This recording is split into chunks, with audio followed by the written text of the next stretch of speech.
So for the purpose of today's discussion, we're going to talk about indoor air quality and why it matters so much in the current climate. So we're going to be discussing how the reset air standard and switch automation work together to help inform building owners, operators, and the occupants as to the quality of the air that they breathe when they're in those buildings. What a lot of people don't realize is we can survive for weeks without food, days without water, but we can only survive for a few minutes without air. And given that we spend an average of 90% of our day within an indoor environment, and we breathe around 15,000 liters of air a day, it's very important that the quality of the air that we breathe is of a good standard. And that's where the reset standard really comes into its own. And shortly, Stanton's going to explain that one to you in more detail. But from our perspective at Switch, we're all about data. So everything for us is around data and how we can use data to better inform decisions and make database decisions as opposed to very static ones. So good design, installation, commissioning, these all help you get started on your journey to having a good high performance building. But sadly, once the commissioning team has left the building, we find that it often deteriorates from its original commissioned state, normally because operating requirements are such that to reduce costs they have to cut corners, and indoor air quality is always something that suffers. So switching away from purely checklist-based and schedule-based operation and maintenance, you can bring a building into a state of almost continuous commissioning, whereby you're always optimizing and you're avoiding that overall degradation of building performance once the commissioning team leaves. And this in turn helps with energy optimization and air quality optimization. So with that, I'll pass you over to Stanton, who can explain a bit more about what drives the reset standard and how it came to be. Thank you, Derek. So I'm Stanton. I'm the president of Reset. Reset is a data standard. We kind of define this as slightly different from traditional building standards because our focus is exactly the same as what Derek just said, on data and the collection of data and standardizing that so that projects can be compared apples to apples, and just having a standard around how you monitor the space to make sure you get the highest quality data. Next slide, please. So Derek mentioned this a little bit already, but just to reiterate, some of the reasons why data collection first is you can break it down into a present, past, and future kind of structure. So operations is from the present. You can look at how a building is operating right now if you have continuous data collection. You can refer to the past in terms of the history of the building. Having the data allows you to see how it's performed historically.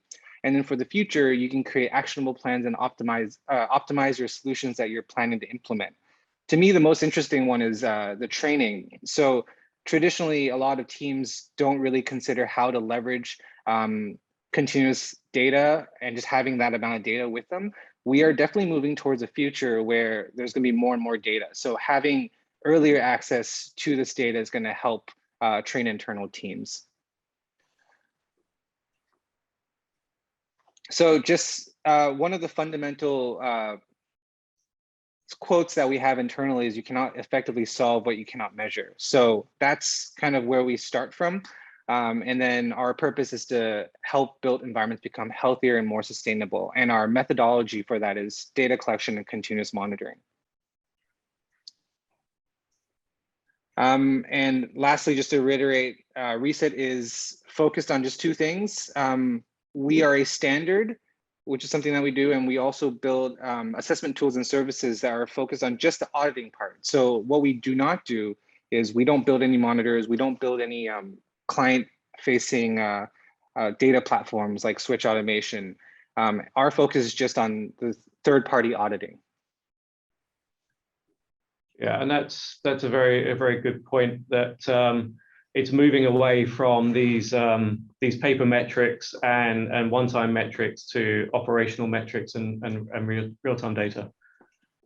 So can we go to the next slide, please? So as Stanton alluded, this is not, reset is not a design standard. It's about data, and it's about how the data comes in.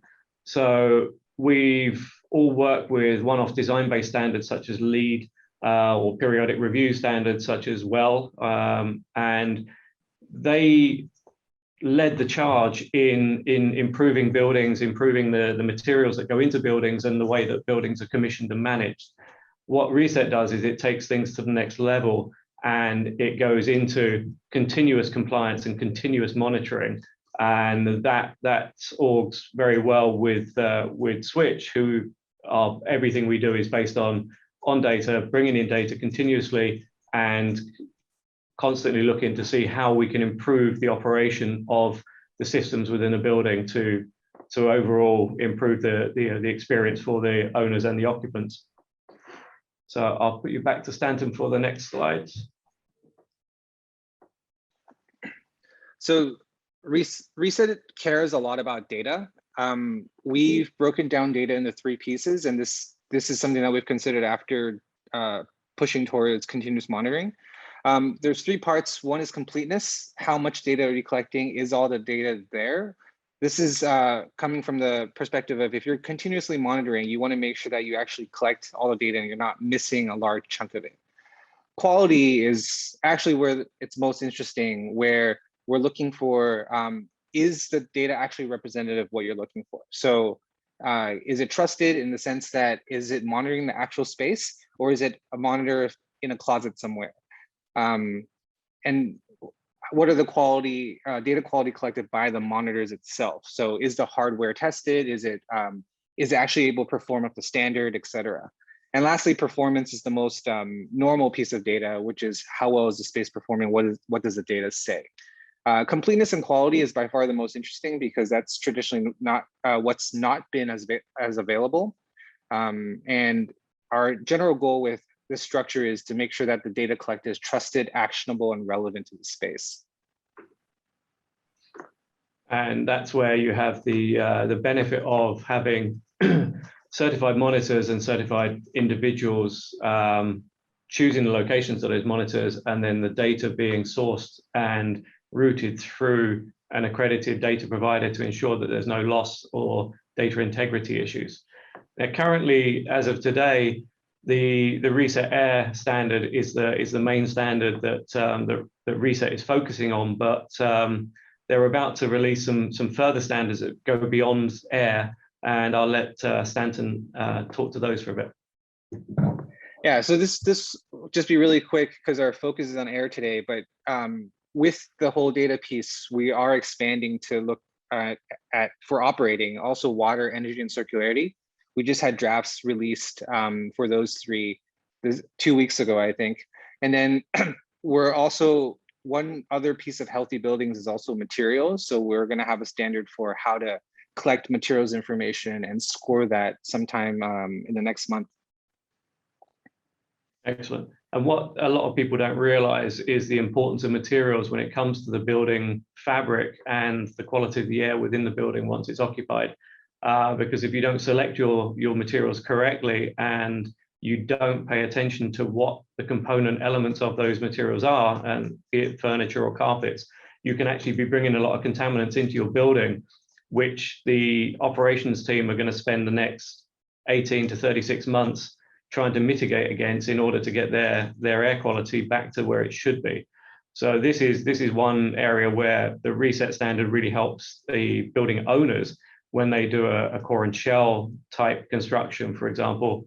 They can get their Reset accreditation at the end of the building construction, and they can be monitoring the quality of the air during the fit out period by the tenants. And they'll be able to see any spikes if the tenants are failing to follow the conditions of their green lease or other such stipulations about high quality materials.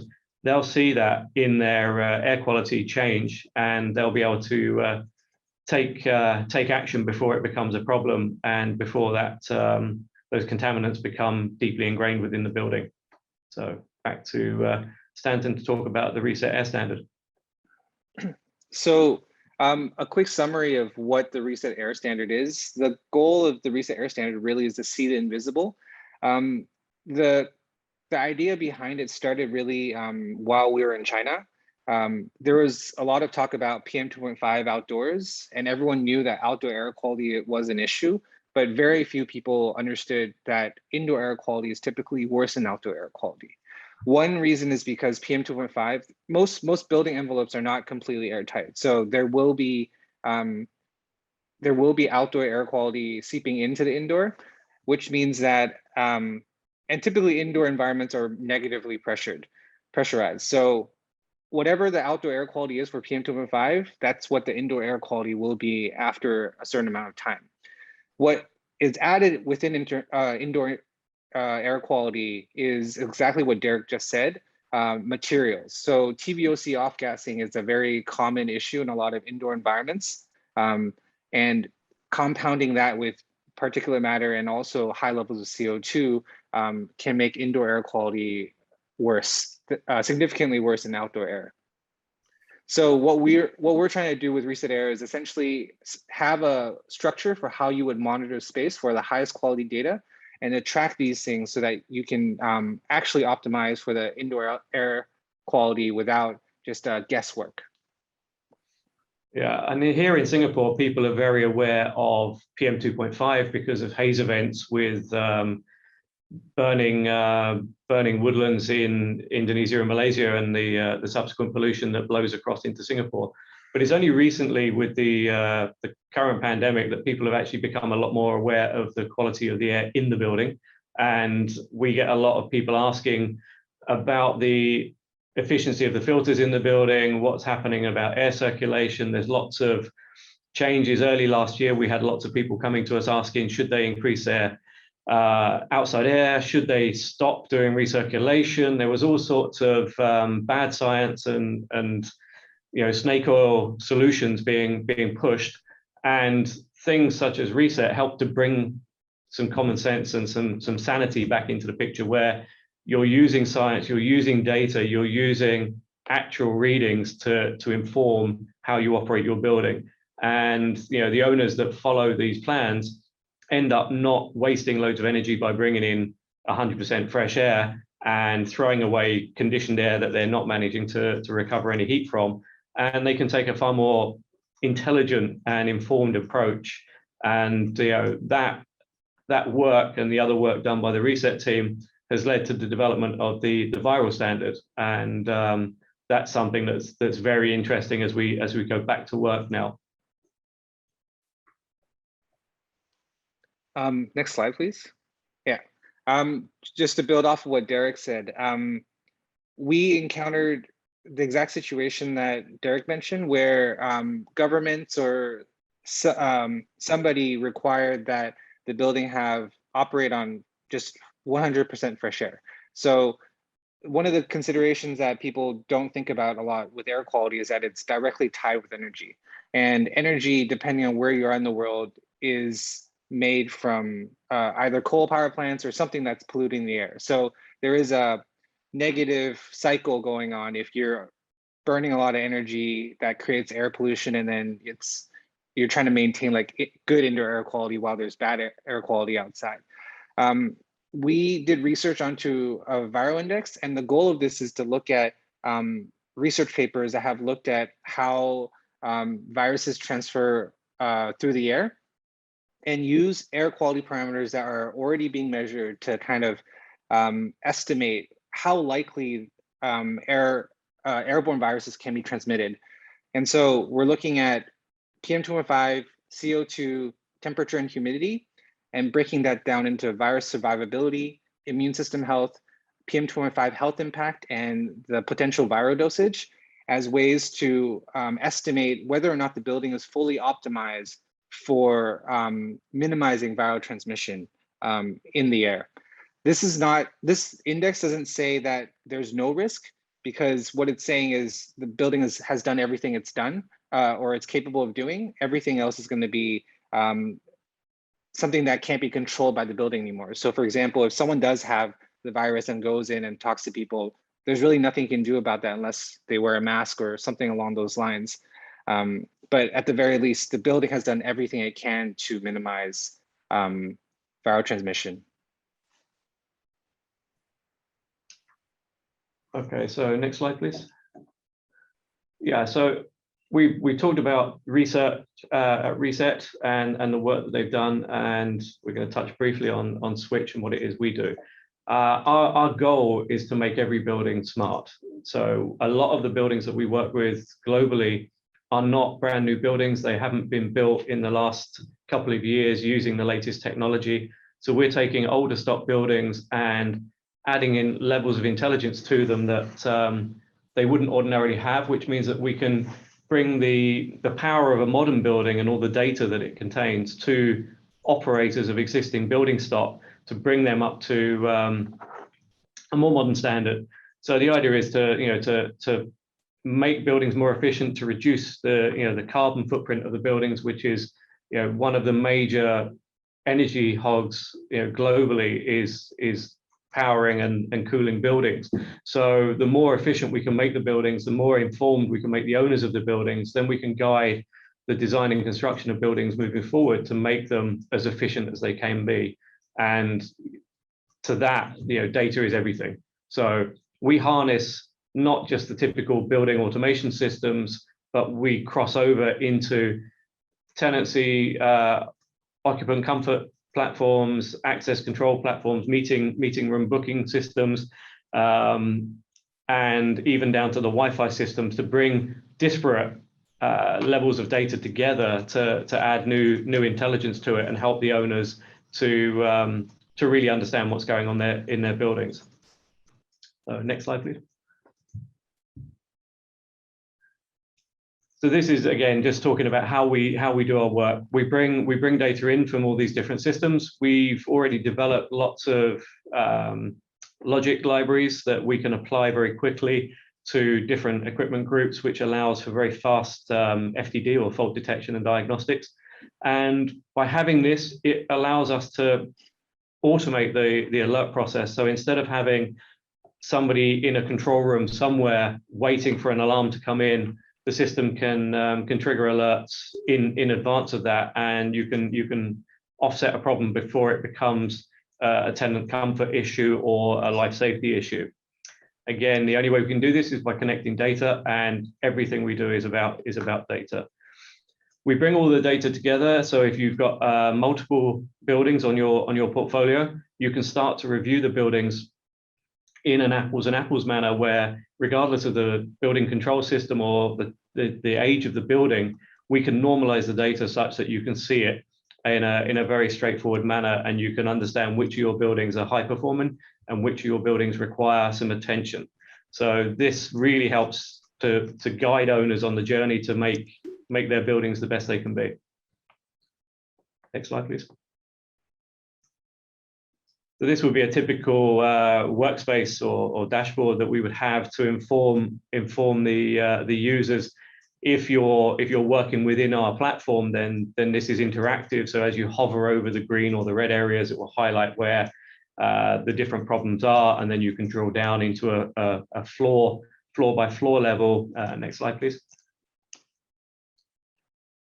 An example of that would be such as this. So this would be just indicating how this floor is performing against the reset standards, and it's set to automatically alert if the CO2 or the TVOC exceeds the recommended limits within operating hours, because the reset standard has an added level of practicality where you're only judged against the quality standards when you're in operation. So it's expected that at the weekends and the evenings when the system's off, the temperature will increase, and any materials that are going to off gas will do that overnight, which means that you can purge the system and clear those contaminants out before the occupants come in the morning, and offer an improved comfort experience for those occupants. So it's a very pragmatic approach to managing the air quality in your buildings, and that's going to expand out as the energy, water, and circularity standards come into play. They will add a similar level of common sense metrics to how you operate your buildings. Okay, next slide, please. So now we'll go over to questions. Yeah, we have a few coming in here. Let me just pull these up. All right. With the ever-changing environmental landscape and varying climatic environments globally, how are benchmarks determined to ensure critical accuracy on maintaining sustainable indoor air quality? You want to take that, Stanton, or shall I? I can start. Okay. From Reese's perspective, air quality is slightly easier because it's not a moving benchmark in the sense that there is good air quality and there is bad air quality. That doesn't change over time. Well, we can push for better air quality in general, but one thing I want to stress is that this really does depend on the region of the world you're in. So if there's bad outdoor air quality in general in that region of the world, then the targets being set too low or being set too strict is going to be ineffective because people will consider not to do it because it's too hard. Instead, what we're striving for is to set up a system where people want to track the data so that they can find ways to improve. Seeing the data will allow them to understand that air quality is something that they should consider. Yeah, and taking it from a slightly different approach, as Stanton says, it's easy to design systems and operate them when you know you exist in an environment that's traditionally got poor air quality, such as China in the late 80s and early 90s, where they designed around the air quality that they had. But now with more extreme weather events, you're having areas that don't ordinarily suffer from wildfires or haze events or things of that nature. And these challenge traditional HVAC systems and air conditioning systems because they're not selected or designed to cope with that much heavier particulate load or the heat load that's coming in with that extreme event.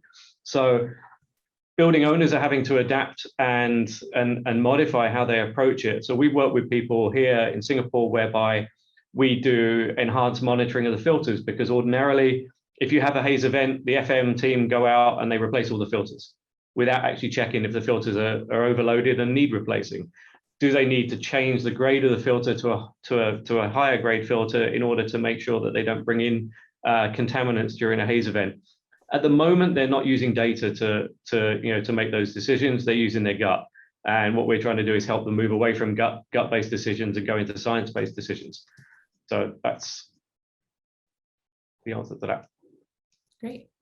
Next one here, how is the reset viral index displayed to clients? i.e., is it integrated into an accredited dashboard provider as an independent index? So how the reset viral index works is reset will be building this into our reporting at some point, but it won't be live. What we are doing is we've built an initiative around this to essentially fund the remainder of the research. All sponsors of the initiative get access to the white paper right away. But once the initiative is done, where we funded it, we've gotten academics, professionals to also vet the entire algorithm. This will be released publicly, so anybody can leverage the index, and it's completely transparent in terms of how the calculation works. But to answer directly the question, it will be integrated into accredited dashboard providers if they're interested in adding it into their dashboard. And that's an extension on the normal reset air standard, where you encourage your certified buildings to publicly publish the data that they have on their buildings. Not all of them do, but it's an option there for you to showcase the quality of the air within your building versus the local competition, as it were. Yep. Great. Next question is, can reset be applied to the built environment, or is it more about new build? So reset is definitely more targeted towards the built environment, like ones that have already been built. In new build, you can include reset into it in the sense that you can consider where do you want to install your monitors and everything. But most of the time, we're looking at how do you optimize buildings that are already operating. So how do you install the monitors, which is really the main thing that reset is advocating for. And then once you have the data, to then figure out how to optimize the building afterwards. Without the data, without actually operating, you won't know where and how to optimize.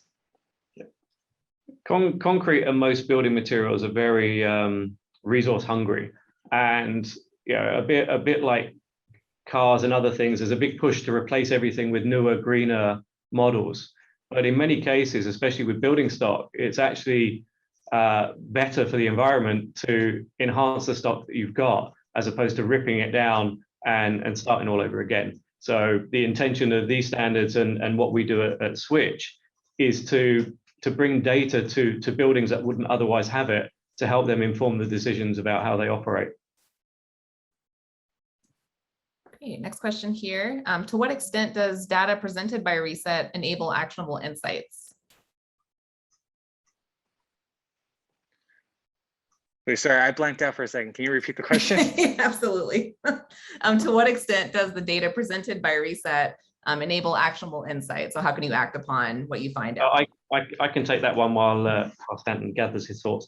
So initially, obviously, you've got the Reset standard. So that sets the requirements for your TVOC levels, your CO2 levels, and so on within the building. So the immediate action is, if you're outside of those limits, you need to remediate in order to maintain your Reset certification.